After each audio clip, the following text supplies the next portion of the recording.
une pompe solaire qui a été financée pour faire fonctionner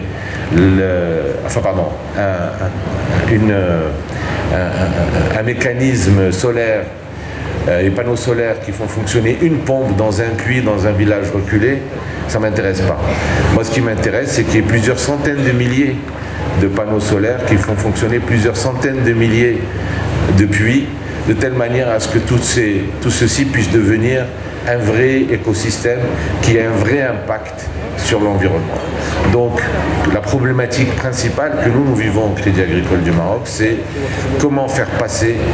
une initiative isolée, individuelle, évidemment excellente, comment l'industrialiser, comment la transformer en quelque chose qui fonctionne à grande échelle et qui a un vrai impact humain et qui ne soit pas tout simplement une carte postale.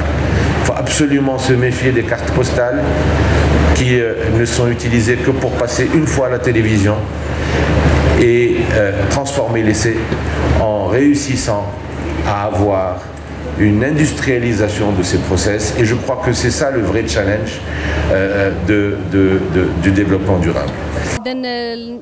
الجدوى من هذا اللقاء هو التحدث عن الفلاحة المستدامة في المغرب وكذلك في دول أخرى باش نشوفوا كيفاش القرن الفلاحي يقدر يدعم هذا الميدان اللي هو ديال الفلاحة المستدامة والفلاحة البيولوجية، وكذلك كيفاش القرن الفلاحي كيدعم دول إفريقية لتمويل لوضع أطر لتمويل الفلاحة الصغار ولتشجيعهم في تمويل القطاع البيولوجي. Sur l'agriculture durable comme une voie vers une croissance inclusive et écologique du monde agricole et rural, et ceci nous le faisons en partenariat avec la FAO et la FIMABio qui est la filière de l'interprofession biologique au Maroc. Donc nous allons avoir une revue des dernières statistiques du bio dans le monde pour voir que le bio n'est pas l'apanage des pays développés mais peut également se développer fortement dans des pays comme le Maroc, et c'est ce que nous encourageons au niveau de la Fondation, donc, qui œuvre depuis près de 9 ans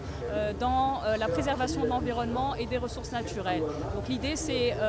de convaincre l'agriculteur marocain que préserver l'environnement ce n'est pas une contrainte mais plutôt un moyen de générer des revenus supplémentaires et d'assurer la pérennité de son activité et l'avenir de ses enfants.